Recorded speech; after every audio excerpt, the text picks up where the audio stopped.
Hola, ¿cómo están? ¿Cómo van con Biblia?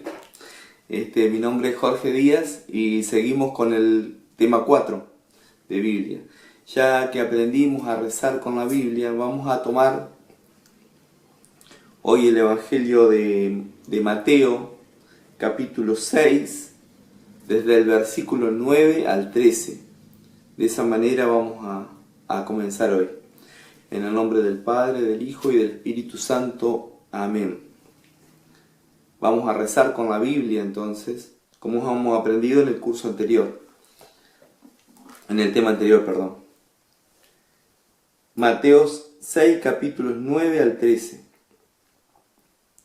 Ustedes oren de esta manera: Padre nuestro que estás en el cielo, santificado sea tu nombre, que venga tu reino, que se haga tu voluntad en la tierra como en el cielo. Danos hoy nuestro pan de cada día. Perdona nuestras ofensas, como nosotros perdonamos a los que nos han ofendido. No nos dejes caer en la tentación, sino líbranos del mal. Palabras del Señor, gloria a ti, Señor Jesús. Bien, hermanos, así vamos a dar comienzo a este cuarto tema. Hoy ya sabemos hacer oración con la Biblia, hemos hecho esto del Padre Nuestro que está en en el Evangelio de Mateo, y vamos a dar comienzo entonces a la pregunta que había quedado en el curso anterior. ¿Se acuerdan cómo veníamos? Bien, vamos a seguir. La Biblia es un libro que cayó de las nubes y los hombres la encontramos un día escondida en esta tierra. Que la Biblia sea palabra de Dios significará que estamos ante un libro en el que los hombres no pusimos nada, ni siquiera nuestra manera de hablar, nuestra cultura, nuestros recuerdos. ¿Será que Dios fue soplando su palabra al oído de alguien para que este escritor ponga por escrito palabra por palabra lo que Dios le decía?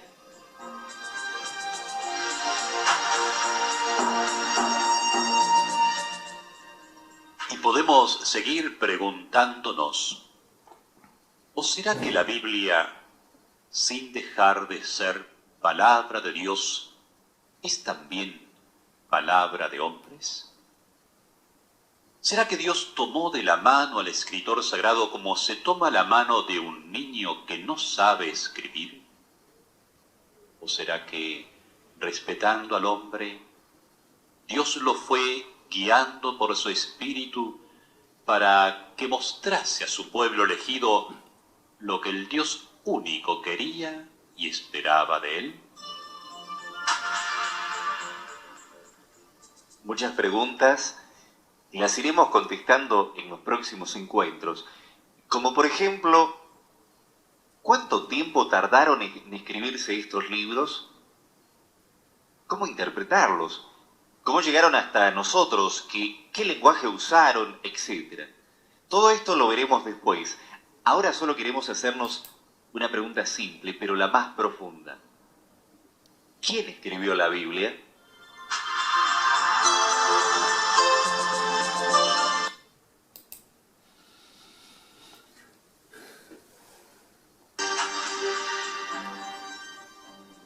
Queridos amigos, comenzamos a responder algunas preguntas. La Biblia no cayó del cielo como un libro acabado donde nada tiene que ver el hombre.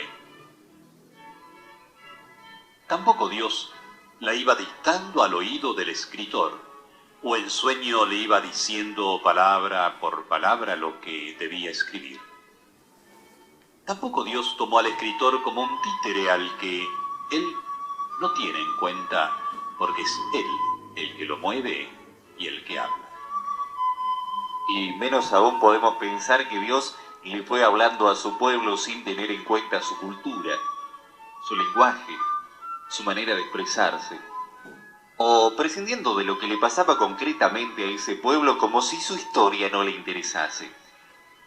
No podemos imaginar que Dios no tomase al hombre concreto, en un tiempo y en circunstancias concretas. Porque este hombre concreto es el único que existe y que cuenta para Dios. Para nosotros, cristianos, todo esto es tan claro desde el momento que el Hijo de Dios se hace hombre y que Jesucristo nace de María en un tiempo determinado, en un país y lugar concretos. El misterio de la encarnación nos da tanta luz para comprender todo el obrar de Dios. Y no olvidemos que Jesús es la palabra clara, la palabra limpia y definitiva de Dios a los hombres.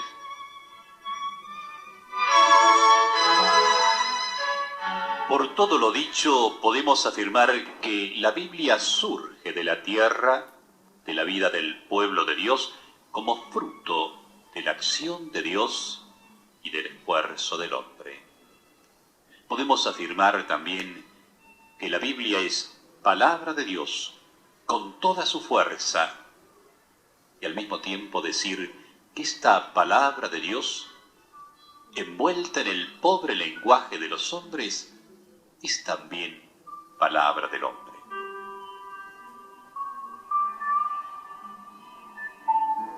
Dios se va dando a conocer por medio de acontecimientos, por medio de palabras. La Biblia nos trae muchos de esos hechos y palabras por los que Dios quería ir comunicándose. Durante mucho tiempo el pueblo de Dios fue viviendo esta presencia y esta guía de Dios y la fue transmitiendo de una generación a otra. Dios iba acompañando a su pueblo en su historia. Los escritos sagrados que luego fueron poniendo todo esto, plasmando todo esto por escrito, contaban con una asistencia especial de Dios para escribir lo que Dios quería, sin equivocarse, respetando la forma de expresarse del pueblo de ese tiempo para que ellos entendieran el mensaje. Por esto decimos que la Biblia es inspirada por Dios, es palabra de Dios. En la Biblia puede haber errores de fechas históricas, de lugares, de conocimientos científicos, pero no hay errores en aquello que hace a la salvación del hombre. La Biblia nos dice la verdad plena para nuestra salvación. Qué importante es comprender también para nuestra vida que Dios va haciendo el camino con su pueblo y misericordiosamente y con infinita paciencia Dios va adaptándose al tranco de este pueblo para llevarlo Él a destino. Esto pasa en nuestra vida. Por eso, con el pueblo de Israel podemos decir también nosotros, nuestro Dios es un Dios cercano. Podemos preguntarnos, ¿no? Como un libro que nace de la vida y del camino de un pueblo puede ser al mismo tiempo la palabra de Dios. Sin lugar a dudas, el obrar de Dios siempre es misterioso. Vamos a intentar explicarlo ahora con algunos ejemplos. En el profeta Isaías, Dios compara su palabra con la lluvia. Busquemos en nuestra Biblia el libro del profeta Isaías, el capítulo 55, el versículo 10. Libro del profeta Isaías, capítulo 55, versículo 10. Y vamos a buscar juntos desentrañar esta imagen que nos trae la misma palabra de Dios. Perdóname, Padre, te agregué un versículo más. Creo que completa, así que bueno, seguimos adelante. Esto tomamos nota y después, más tranquilo, lo leemos y lo reflexionamos. Se trata sobre la lluvia que desciende y no vuelve al Señor sin haberla empapado y darle los frutos, ¿no? Bueno, después ustedes la van a poder leer tranquilamente. Seguimos. Es evidente que la Biblia no se escribió de golpe, ni en poco tiempo. Llevó muchos años, más de 1000 años. Dios llamó a Abraham hacia el siglo XIX antes de Cristo. 1900 años antes de Cristo. Y le confió su promesa. Los libros más antiguos del Viejo Testamento se escriben hacia el año 900 antes de Cristo. Y el punto final del libro de la Biblia lo pone el apóstol Juan 100 años después del nacimiento de Jesús. Quizás ustedes se pueden preguntar, ¿y cómo se mantuvo la fe del pueblo? ¿Cómo este pueblo conservó la palabra de Dios, el mensaje de Dios, sin tener nada escrito todavía? Bien, yo puse esa imagen de Abraham y de su familia, porque generalmente nosotros cuando hablamos de familia pensamos en papá, mamá y 1 o 2 chicos, o 2 gurises, como decimos nosotros. Pero ustedes pueden ver esa imagen que la familia antigua, estamos hablando de 3000 años hacia atrás, era todo, digamos, los animales, las personas, los esclavos, las esclavas y toda la familia, digamos, patriarcal, ¿no? Incluso nómade. Eso lo vamos a ir viendo más adelante, pero yo para que tengan una idea más clara, digamos que cuando decimos familia en la Biblia, sobre todo en el Antiguo Testamento, es una familia un poquito más grande de lo que nosotros estamos acostumbrados. Seguimos. Nuestra familia tiene una historia, es decir, una vida larga de varias generaciones. Cuando nos ponemos en rueda de familia a recordar nuestros antepasados, comentamos su vida, sus consejos, recordamos acontecimientos alegres y otros dolorosos. Recordamos la vida. Y nada de esto está escrito. Sencillamente, una generación fue entregando a la otra su experiencia, su sabiduría. Y esto es la tradición de nuestra familia. Porque tradición significa que una generación va entregando a la otra lo que a su vez ella había recibido. Y nosotros vamos haciendo lo mismo, contando a nuestros hijos o nietos, entregándoles lo que también nosotros vivimos y recibimos de nuestros padres. Esta historia de la vida, esta tradición no está escrita, y sin embargo, no por ello es menos verdad. A esta tradición le llamamos tradición oral. ¿No nos pasa lo mismo con algunas canciones de la infancia? No la aprendimos de un libro, simplemente la recibimos oralmente de otros. Yo ahí pensaba en esto que les decía el otro día, ¿no? El cuento del arroz con leche, la canción del arroz con leche, el cuento del pastor mentiroso y un montón de cosas que hemos aprendido, digamos, oralmente. Bueno, hay una imagen de mi familia, 7 hijos tengo, y para que no empiecen a decir algo, vean que arriba hay una televisión. Así que bueno, seguimos. Decía el padre que generalmente la familia, hay, digamos, ahí yo por ejemplo tengo, si alguien no explica la foto de la familia, si yo no les digo que esos son mis hijos, ustedes no lo saben, digamos. Entonces ahí por ejemplo yo estoy con mis hijos en mi cumpleaños número 50, pero lo importante que es la explicación. Yo ahora voy a hacer una cosa que ustedes la van a tener que retener un poquito en su memoria para cuando hablemos más adelante del tema iglesia. Yo ahora voy a hacer algo, miren, esta nena que está aquí, esta nena no es, ustedes capaz que pensaron que es mi hija o mi nieta, esta nena es una vecinita. es una vecinita. Quédense con esto nomás por ahora. Más adelante vamos a ir viendo de qué se trata explicar lo que nosotros vemos y sentimos, que también eso pasa mucho. Bueno, gente, ya estamos en comunidad, hemos hablado unas cuantas cosas, hemos visto fotos, hemos escuchado. Es un momento de poner un poco en común lo que vamos leyendo, lo que vamos aprendiendo. Yo les hice leer la otra vuelta, ¿se acuerdan? Lucas. Los que leyeron pudieron leer al principio de Lucas, donde empieza Lucas, cuando el Evangelio de Lucas comienza. Él dice que después de haber investigado todos los acontecimientos, él pone por escrito.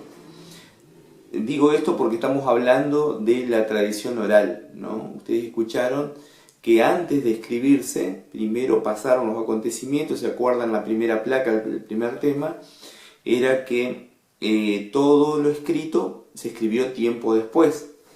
Ustedes, si hacen memoria, yo mostraba hoy la foto de la familia, si ustedes hacen memoria o preguntan a sus abuelos, se van a dar cuenta que hace no muy lejos, no muy atrás, nuestra población era en su porcentaje altísimo analfabeto.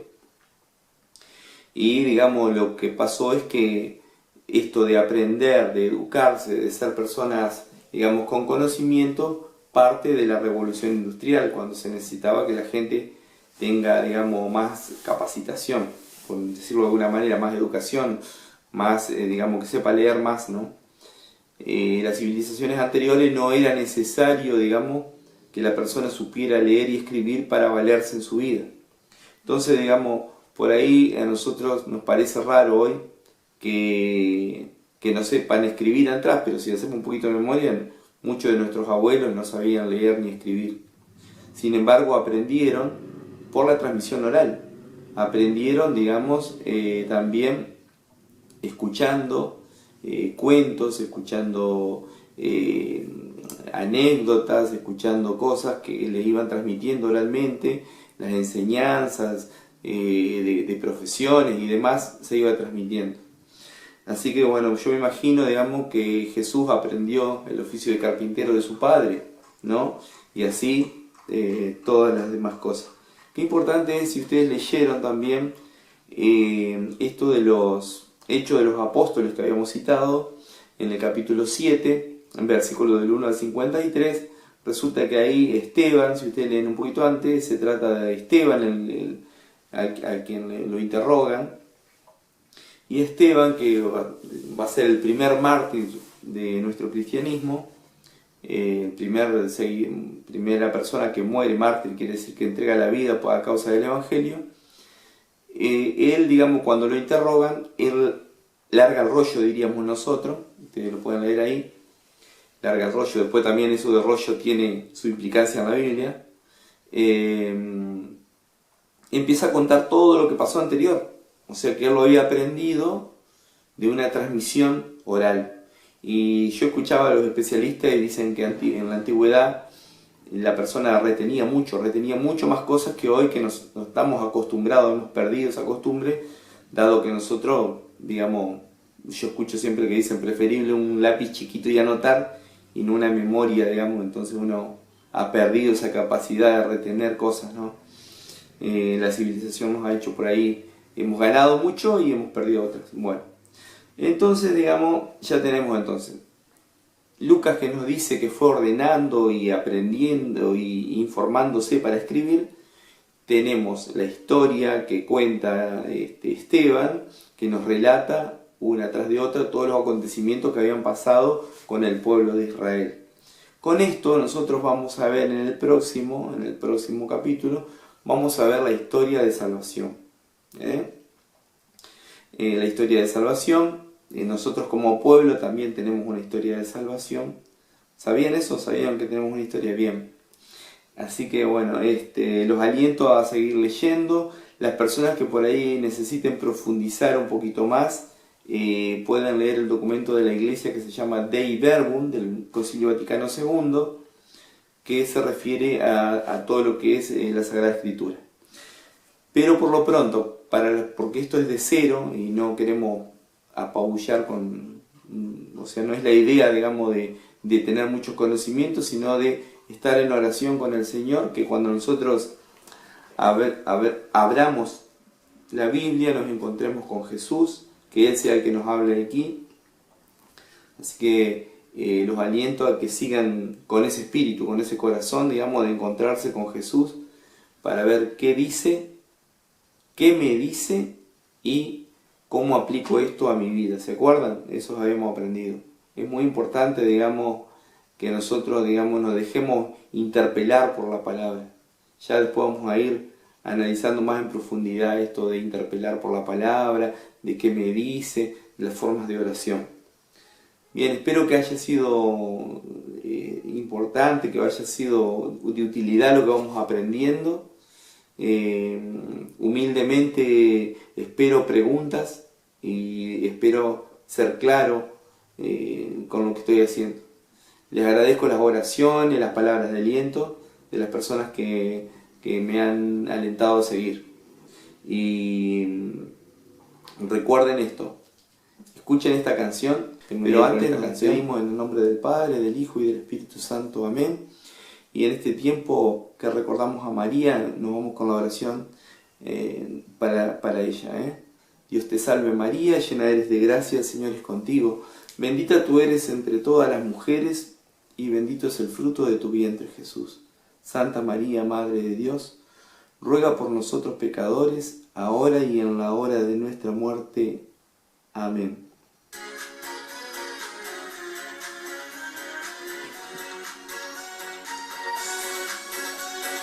A ver si se acuerdan de esto.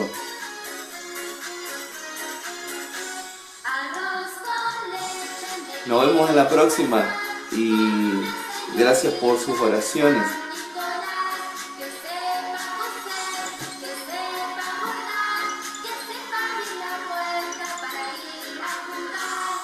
Soy la